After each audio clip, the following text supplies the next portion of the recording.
ରାଜା ପ୍ରଶ୍ନ ପଚାରେ ଉତ୍ତର ଦେଲା ବୋଲି ସେ ଗଲା ଉପରକୁ। ଆଉ ସେ ଯଦି ମୁଖଟା ବନ୍ଦ କରିଥାନ୍ତା ଯାଇଥାନ୍ତା କି ଉପରକୁ? ତେଣୁ କର୍ମଟା ସେ କଲା। ତ ସେମିତି ଆମେ ସଂସାରରେ ଯାହା ବି ଅଳ୍ପ ବହୁତ କର୍ମ କରୁଛେ କହିଲେ ଆଜ୍ଞା ଆଶା ନ ରଖି କର୍ମ ଫଳେ। ତେଣୁ ଆଶା ନିରାଶ ଭାବରେ ଭଗବାନଙ୍କୁ ସମର୍ପଣ କରି ଯଦି ଉଚିତ ଭାବରେ ଆମେ କର୍ମଟାକୁ କରିବା ଆମ କର୍ମ ନବା ଉପର। ଯଦି ଆମେ କର୍ମରେ ଠକିବା ତାହେଲେ ଆମେ ତଳକୁ ଆସିବା। ଆଜି କିଏ ଶ୍ରେଷ୍ଠ ଜାତିରେ ଜନ୍ମ ହେଉଛି, ଆଜି କିଏ ଛୋଟ ଜାତିରେ ଜନ୍ମ ହେଉଛି, ଆଜି କିଏ ଧନୀ ଘରେ ଜନ୍ମ ହେଉଛି, ଆଜି କିଏ ଗରିବ ଘରେ ଜନ୍ମ ହେଉଛି, ଆଜି କାହାର ଆଜ୍ଞା ମୃତ୍ୟୁବରଣ ହେଉଛି।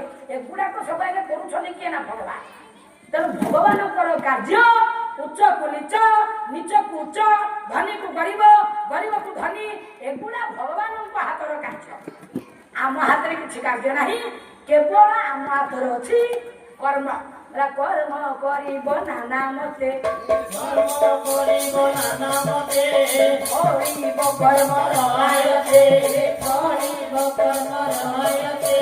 କର୍ମଟି ସୁଖ ଦୁଃଖ ଦାତା, ସଂସାରେ ବଳବତା, ସଂସାରେ ବଳଦାତା, ସଂସାରେ ବଳଦାତା। କୃଷ୍ଣ କହିଲେ କର୍ମ ମୋହର ନିଜ ଗୁରୁ, କର୍ମ ମୋହର ନିଜ ଗୁରୁ, ଉଦ୍ଧବ କେତେ ତୁ ପଚାରୁ, ଉଦ୍ଧବ କେତେ ତୁ ପଚାରୁ। କହିଲେ ମୋ କର୍ମଟା ମୋର ନିଜର ହଉଛି ଗୁରୁ। ସାଧୁ ସନ୍ଥ ମାନେ କହିଲେ କର୍ମକୁ କରି ଆଗୁ ସାର, କର୍ମକୁ କରି ଆଗୁ ସାର, ପଣ୍ଡିତ ଜନ କରେ ଭାର।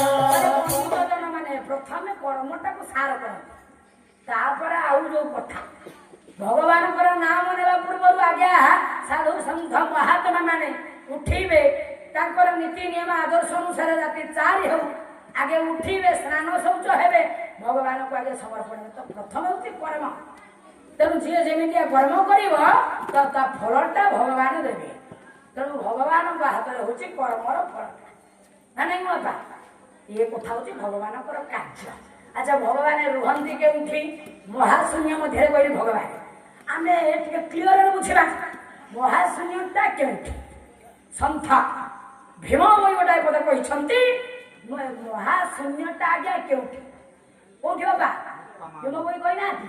କହିଲେ ଅଲେଖ ପାଟଣାପୁର ସେଠା ବରେ ତାଙ୍କ ଘର, ଅଲେଖ ପାଟଣାପୁର ସେଠା ବରେ ତାଙ୍କ ଘର, ଅଲେଖ ପାଟଣାପୁର ସେଠା ବରେ ତାଙ୍କ ଘର, ଅଲେଖ ପାଟଣାପୁର ସେଠା ବରେ ତାଙ୍କ ଘର। ନାହିଁ ଶରଦ ଉଷୁମ ସାଧିଜନ ହେତୁ କର, ପୁଣ୍ୟ ମନ୍ଦିରେ ବିହାର, ରୂପରେ ନାହିଁ ଯାର, ପୁଣ୍ୟ ମନ୍ଦିରେ ବିହାର।